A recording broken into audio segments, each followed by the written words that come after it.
I've been training for 15 years now, and I used to struggle massively with losing fat. But by now I've been a Men's Health cover model, done a physique competition, and I've been lean year round for the past 10 years. I've made many mistakes, and I've found a way to look aesthetic and feel good at the same time, because that's the toughest part. Now today I'll be sharing my exact method so that you can accomplish the same. Now the first thing is intermittent fasting. I've been doing this for so many years, and if you follow the channel you know I eat the same bowl of oats every day, but before I do that, I fast for a couple of hours in the morning, right? And I also stop eating at some point in the evening.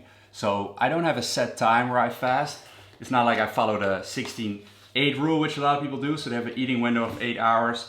For me, it's honestly just most like I'll wake up in the morning and I'll work in the morning. I'll have some coffee, a lot of water, which is important, and then I can do my deep work. I'm truly focused, truly in the zone.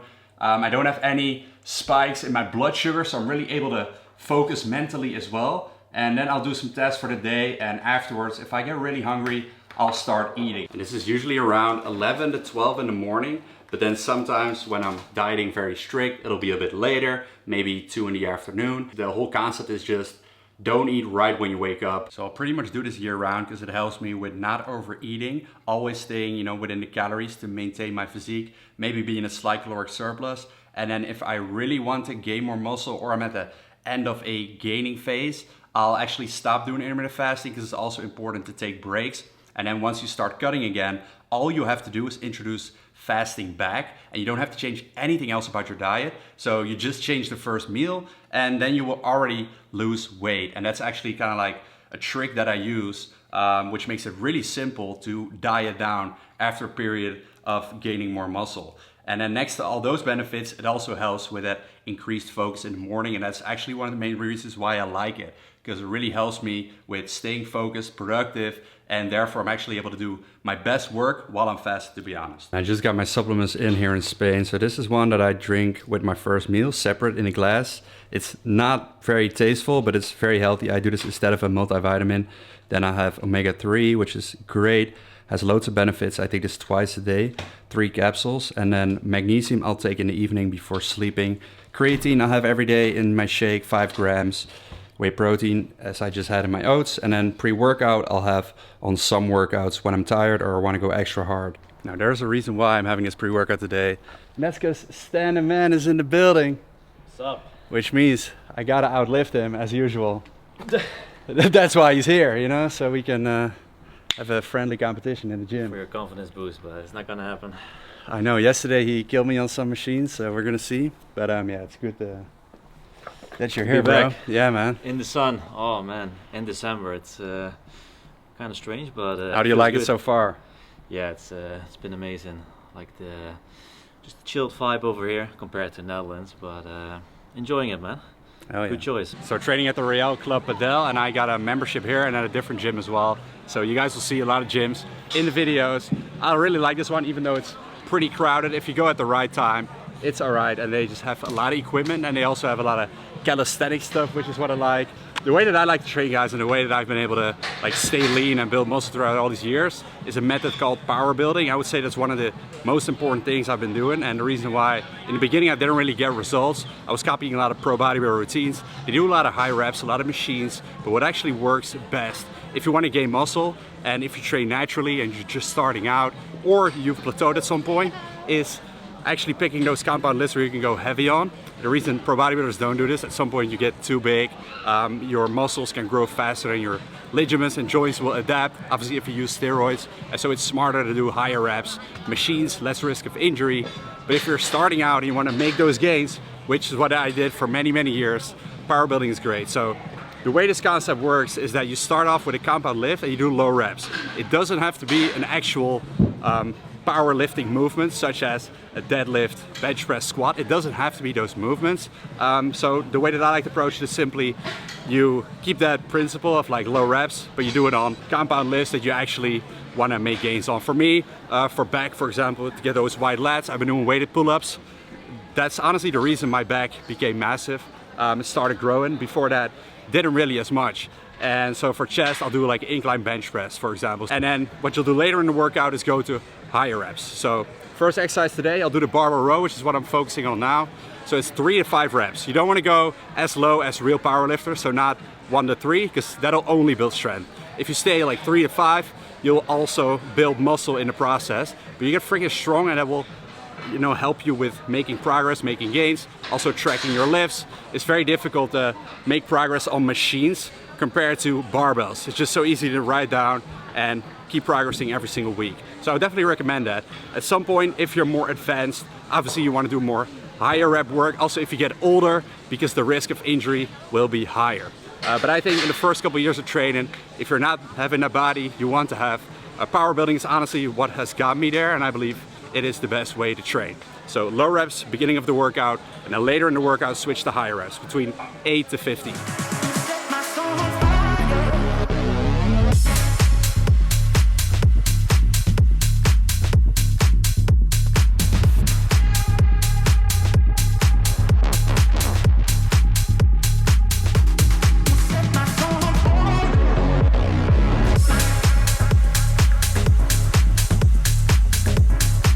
So for abs, I do a combination of training the actual six-pack, but then also the core, right? Because when I got into doing more calisthenic stuff like handstands, I realized that I have a nice look in the six-pack from all the bodybuilding style workouts, from all the, you know, hypertrophy, and then mainly doing like cable crunches, leg raises. But actually my inner abs, my core, wasn't that strong, and I really noticed that. And so I felt like my performance was definitely not optimal when it came to that. So now I do a combination of both. Still have the six-pack year round, and the way to do this is actually by training them while you're in a caloric surplus. So many people start training abs right before summer, but then they are in a caloric deficit. You're not really gonna build muscle. Same goes for your abs, because it's also a muscle, right? You gotta stimulate it to grow it, hypertrophy. And so a combination of doing a little bit lower reps. So I do like weighted planks, for example, very heavy for the core, and then also higher reps on like leg raises, crunches, and also plenty of bodyweight stuff, and that is then mainly for the core. So right now I just did those leg raises, and then I'll do this one, just holding it as long as possible. So really crunch there, lower back stays on the floor, and then hold this for like 30 seconds to a minute. When it gets easy, you can hold a weight here as well. So yeah guys, very important to keep training those abs, especially when you're eating more, because that's when you actually build them. And if you do, you can be at a higher body fat percentage and still have abs. I'm currently doing a mini cut, but I'm actually not that lean right now, and still, because I've trained my abs so much, they still sort of pop. But if you actually look, there is still plenty of weight that can be lost there. So if you want to keep this abs year round, you actually have to train them also weighted. Solid workout, man. Yeah. It was a good session. Those delts are speaking for themselves. I haven't even trained them yet today. Those veins are always crazy, man. Let me see. So, Back at it. Good workout, Stanley, man. Always. second day in a row.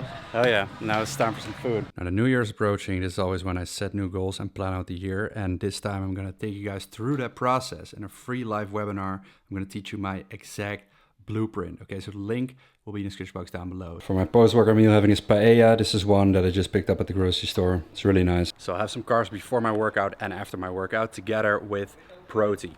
And fats, I don't structure that much around my workouts, specifically not if I'm going for a run for better digestion. But then I'll have, usually like right now, since I'm doing a mini cut, I'll have one of my next meals or multiple next meals without carbs, and then high in fats and in protein. That also helps you with staying more full. And so if I don't train sort of like earlier on the day, but I train in the evening, then I'll make sure to have my first meal without any carbs. So then I'll just have like 5 eggs, for example, with some bacon. And then I'll have those oats that I had this morning later on the day, right before the workout. So that's how I structure it. And then depending on how many carbs I have, whether I'm trying to put on some muscle or I'm trying to lose weight, I'll simply reduce or up those and then add them to a different meal. Something nice about Marbella is that they have a lot of walks in the mountains. They have very high mountains here. Now we want to do the La Concha, which is kind of like the main one, but that's gonna take between 4 to 6 hours, I think. And we're all not very experienced walkers. Are we ready, guys? Yay! Field trip! Yay! Let's go.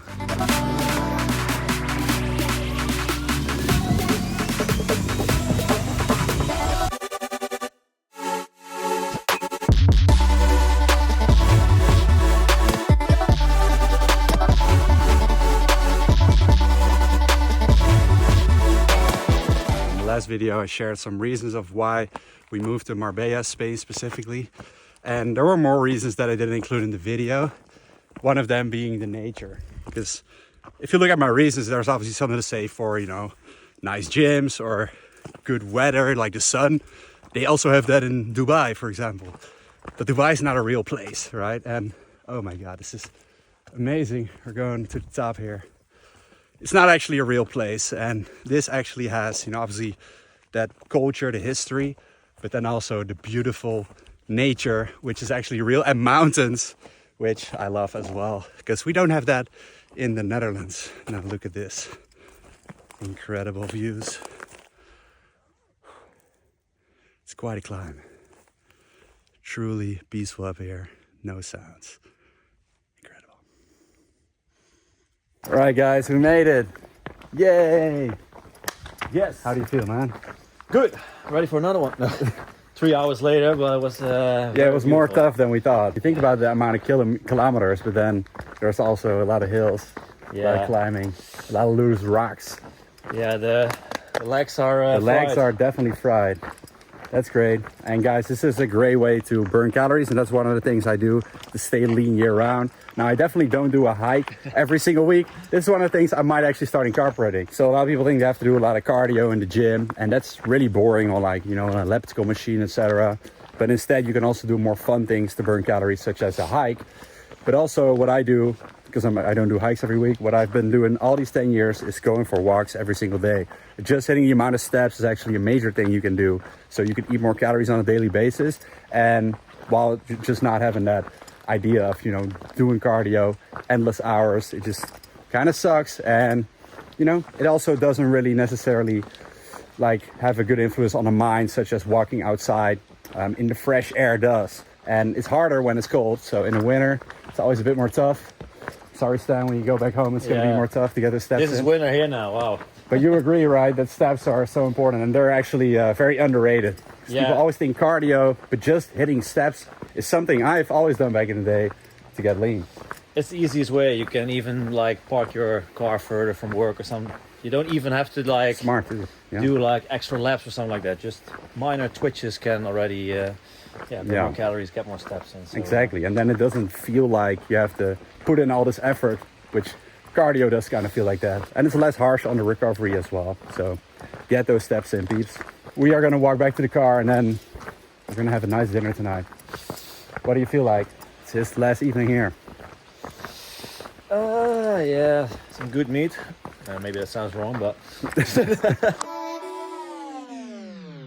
Finishing off the night with some balance, okay? So it's all about working hard, but then also enjoying yourself. Why? Because otherwise you'll never be able to sustain it. And I think that, you know, even if you're very disciplined, you want to go to the gym, you follow this very strict diet, you might be very tough and do it for a while, but you're not going to do it for 10 years straight like me. So you need to find a way to actually enjoy yourself while also being strict at the right times, and then finding a lifestyle where you can combine all those things. So you can get lean, you can stay lean, you can also still have some croquetas when you want, still choose that whole piece of steak with some fat if you want, still have some red wine. So we're gonna enjoy the night, and this is how we do it. This is how I've been doing it for so many years. And this is the only way to stay lean forever, by finding that way. So I think that's intermittent fasting combined with the right workouts, the cardio, getting the steps in, and all that. Okay, we're gonna get this bread. Stan asked for a steak, he gets a steak. Juicy. Now that was a great dinner and a great day overall, and there's one more thing I wanted to share with you guys, and that is not getting too lean. And I've talked about this in the past, but if you want to stay lean year round, you have to make sure to be at the right body fat percentage. So many of us might strive to be, you know, like 8% body fat because we see other people like that, or even 6%, and we don't realize that that's actually not sustainable at all. And it's something you might do for a competition. You know, I did that for men's physique show. Also, I've been on the men's health cover. I've done those cool things, those shoots. But at some point I did that multiple times a year. I did those crazy cutting phases where I would get super lean, and then I would do bulking phases where I would gain a ton of weight. And like after that men's physique show, I gained like 20 pounds in friggin' 2 weeks. It's insane. So it's really not sustainable. You have hunger all the time. You don't feel good like mentally, but also your shape is great for a while, well, just for a short period of time, a couple of weeks, and then for months, you gain all this water weight, your face gets bloated, you don't have that sharp jawline anymore, and that's not something you want. You want to be, lean and looking good year round. And the way to do that is not just to make it sustainable by, like I said, those diet tricks, but also by being the right body fat percentage, which in my opinion is somewhere between like 10 to 12% if you want to actually have abs. And that might sound pretty high to some people, but it's not. If you make sure that you also train your abs, as I said, in the gym, combined with being actually 10 to 12% body fat, not holding a lot of water, you will look lean, you will look great. And now some people don't have the greatest genetics, so it might be 1% less, it might be 9% body fat. Some people can be 14% body fat and still look fairly lean. So what I'll usually do, because 10 to 12 is to like actually be really lean, I'll let myself go sometimes, just like now, to about 15% body fat. But if I get above 15% body fat, what I'll do is a mini cut. So that's what I've been doing, now for a little over a week, and I'll share the end result with you guys. If you want to see that, let me know. It will be a separate video then. But yeah, that's what I'll do. If I go overboard, like now with moving, stuff happens, you eat too much, life happens, guys. So it cannot always be perfect. But if you stay between like 10 to 15% body fat, and then 10 to 12 if you want to be like decently lean, in your best shape, then honestly, man, you look better than 99%, maybe 99.9% of the people on the planet, and you also feel great in that process. I'm telling you, once you get below 10% body fat, it's a point of diminishing returns, and every percent you get lower, the less you get back from it. All right, the more you have to give, the more you have to suffer. You have to give up things in your life, and for the average person, it's just really not worth it. I'm telling you. So 10 to 12% body fat, that's where you want to be at. And so what I would recommend is to like spend most of the year in a caloric surplus. Don't do crazy bulks. Do like Greg Doucette says, main gaining, right? So like I would say be in a slight caloric surplus of about 200 calories. Not everybody tracks. I don't track every single day, but just make sure not to gain a lot of weight. And that can be as little as like 0.2 kgs, not per week, but per month, right? It can be that little, but if you're more advanced, that is a lot, of muscle you actually put on. All the excess fat is not necessary. So do that for, like at least 8 months out of the year, I would say. And for the other 4 months, you can get lean before summer. For example, do like a big cut once a year, maximum, maybe even less if you can. I like to do it once a year. And then, I'll do a mini cut every now and then if I need it, which is usually also maybe once or maybe twice a year. But then I also obviously do like fitness shoots, things like that. So it's slightly different for me than it probably is for you. So I would like you to think about all those things in today's video. I hope it helps. If it does and you want to see more of these informative fitness videos, let me know in the comments down below. Much love, guys, and I'll see you in the next one. Peace out.